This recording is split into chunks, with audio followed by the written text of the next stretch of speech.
Before the Great American Getaway 400 even started at Pocono Raceway, the NASCAR Cup Series garage was already dealing with a major controversy. Kyle Larson's number 5 Hendrick Motorsports Chevrolet failed NASCAR pre-race inspection twice on Saturday, and the penalties that followed immediately changed the entire outlook for one of the most watched teams in the sport. Car chief Jesse Saunders was ejected from the track for the remainder of the race weekend. On top of that, the No. 5 team lost its pit stall selection for the entire weekend, which at a track like Pocono Raceway, where strategy, execution, and track position decide outcomes, is an enormous disadvantage before a single green flag lap is even turned. Larson's No. 5 Chevrolet and Daniel Dye's number 78 car both failed inspection twice before finally passing on their third attempt. Because both teams failed on 2 attempts, NASCAR required them to forfeit pit stall selection for Sunday's race. The personnel consequences hit even harder. For Larson's team losing Jesse Saunders, a key decision maker who plays a central role in race day operations, forced Hendrick Motorsports to restructure their entire approach heading into one of the most demanding races on the schedule. Over at the number 78 Live Fast Motorsports entry driven by Daniel Dye, making just his second career Cup Series start, engineer Chris Stanley was also ejected for the rest of the weekend, leaving that team equally short-handed in critical moments. Inspection penalties have become a recurring theme throughout the 2026 NASCAR season as teams continue searching for every possible competitive edge. At Pocono, that pursuit can be especially aggressive. The 2.5-mile tricky triangle features 3 distinctly different corners, forcing teams to compromise on setup and making track position a critical factor throughout the race. Every small advantage matters at a track this unique, and teams routinely push the boundaries of what NASCAR will allow in inspection because the payoff in race performance can be significant. For Larson's number 5 team, the timing of this setback could not have been worse. With only 10 races remaining before the 16-driver chase field is set and the playoff picture tightening every single week, this was not the kind of Saturday any championship contender wanted. NASCAR was also dealing with another challenge entirely on this weekend. Mother Nature forced officials to move the race start from 3 p.m. ET to 1 p.m. ET, based on concerns about incoming weather in the Pocono Mountains. The earlier start time added another layer of uncertainty to an already chaotic weekend and forced everyone, teams, drivers, and strategy crews, to adjust their entire approach with very little time to prepare. Despite all of that chaos, here is where the story gets remarkable. The speed was still there for Kyle Larson. During practice on Saturday, Larson topped the speed charts with a lap of 170.707 miles per hour around the 2.5-mile tricky triangle. He was not just fastest in single lap speed, he also led the field in 10-lap average speed, which is consistently regarded as the better indicator of actual race-winning pace. Long-run speed matters far more than one fast lap in qualifying, and Larson had both. Then came qualifying. Even after all the inspection drama, Larson backed up that speed by posting the second fastest lap, earning a front-row starting position for Sunday's race. That result told everyone watching that the penalties created adversity, but they did nothing to slow the actual performance of the car itself. On race day, Larson ran at the front immediately, grabbing the lead off the opening start and pacing the field for the first 24 laps of the event. He led laps in Stage 1 and showed the kind of long-run pace that made him one of the legitimate contenders throughout the afternoon. By the checkered flag, Larson finished 5th despite the lost pit stall selection, the ejection of his car chief, and every pre-race obstacle Hendrick Motorsports faced going into Sunday. The 5th place result, in the middle of one of the most disruptive pre-race weekends the No. 5 team has had all season, is a statement about just how strong that organization remains in the 2026 Cup Series. But while everyone was following the Larson drama, another story was unfolding on the racetrack that completely took over the conversation. Denny Hamlin did it again, and at this point, the question the rest of the field has to be asking is simple. Who is going to stop this man? Hamlin captured his 3rd consecutive victory by winning the Great American Getaway 400 at Pocono Raceway, holding off the No. 45-23 XI Racing Toyota of Tyler Reddick by 1.678 seconds in a dramatic fuel-saving finish to the checkered flag. The victory marks the first time in his 21-year full-time career that Hamlin has won 3 consecutive races at Nashville, Michigan, and now Pocono. Nashville, Michigan, Pocono, back-to-back-to-back. Hamlin now stands at 64 career Cup Series wins, passing the late Kyle Busch for sole possession of 9th place on the sport's all-time wins list. This is a number that puts him in a category of legends, drivers who have spent decades building win totals that define their legacies. The fact that Hamlin passed Kyle Busch, his former Joe Gibbs Racing teammate who passed away unexpectedly last month, adds an emotional weight to this milestone that goes far beyond statistics. This is also Hamlin's record 8th career Cup Series win at Pocono Raceway, making him the most successful driver in the history of the Tricky Triangle. The historical significance runs even deeper. Hamlin joined Hall of Famers Richard Petty, 1966-67, Bobby Allison, 1971, and Darrell Waltrip, 1981, as the only drivers in NASCAR history to win 3 straight Cup Series races from the pole position. That is company that needs no introduction. 3 legends, 3 separate eras, and now Denny Hamlin in 2026 at 45 years old, standing alongside all of them. He also effectively won 4 of his last 5 events, counting the non-points All-Star race at Dover, making this the hottest stretch of his entire career. What makes this streak even harder to believe is the adversity Hamlin had to overcome to build. At Nashville, he had to fight back from a jump start penalty. At Michigan, he dealt with penalties stemming from unapproved adjustments from practice, and again had to charge through the field. In both races, he came from the back and still found a way to win. At Pocono, he started from the pole, but the race was far from a cruise. Larson grabbed the lead immediately at the start and ran the opening 24 laps.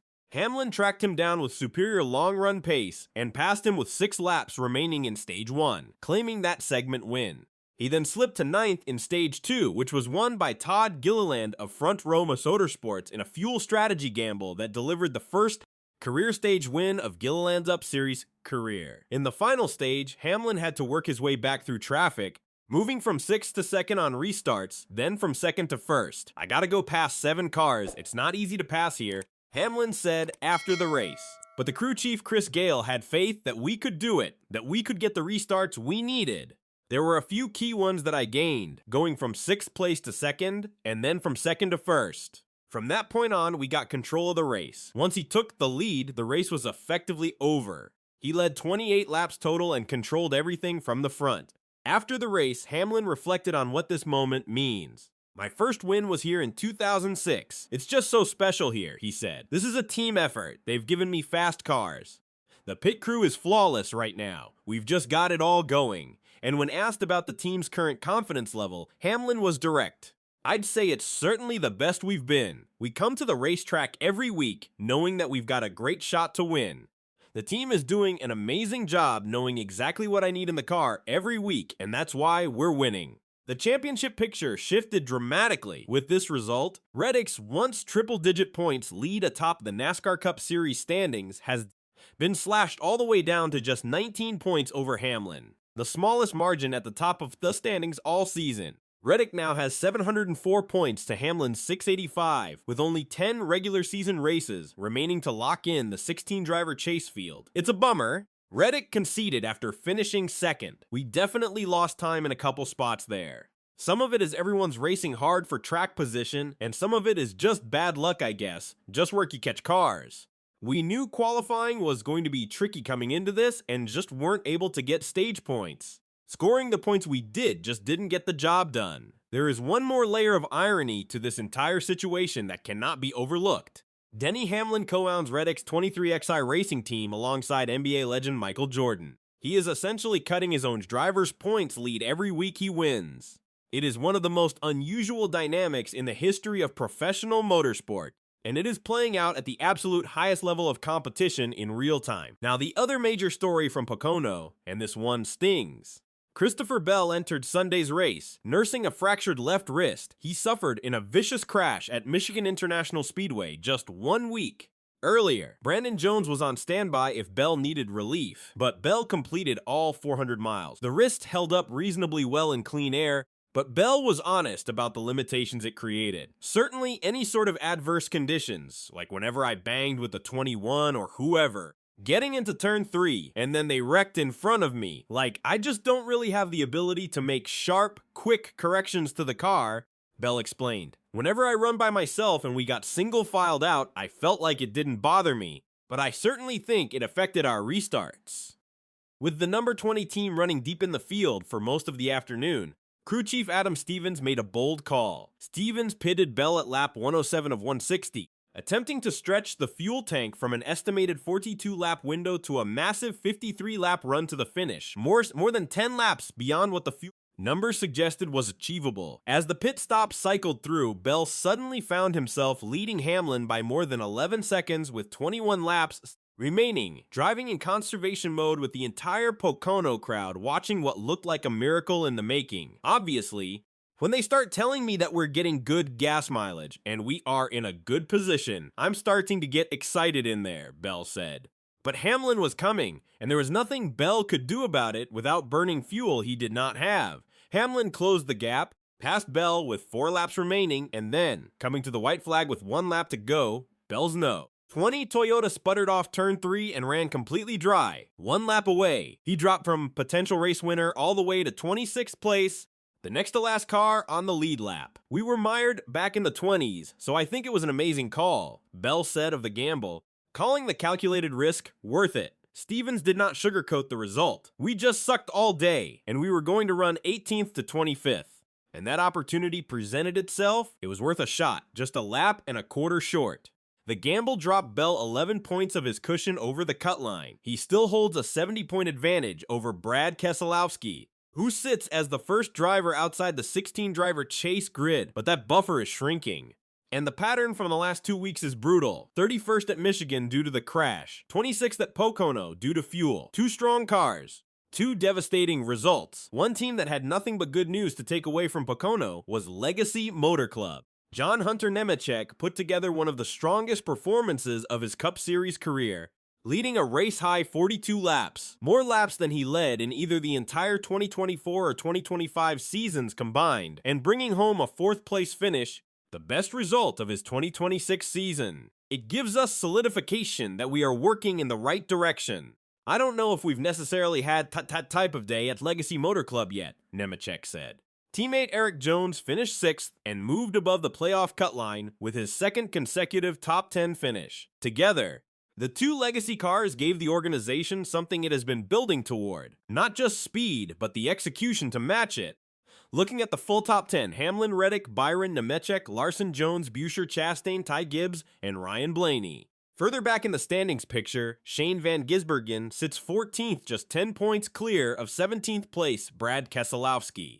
Eric Jones and Austin Cindric are 15th and 16th, both just 4 points above the cut line, and Joey Logano sits 21 points outside the top 16, staring at a shrinking window to get himself into the playoffs. The next race is the inaugural Enduro 250 at the Qualcomm Circuit on Naval Base, Coronado in San Diego, California, airing June 21 at 4 p.m. Eton Prime Video, and every single point is going to matter more than it did the week before. The 2026 NASCAR Cup Series season has reached the point where every weekend is a turning point.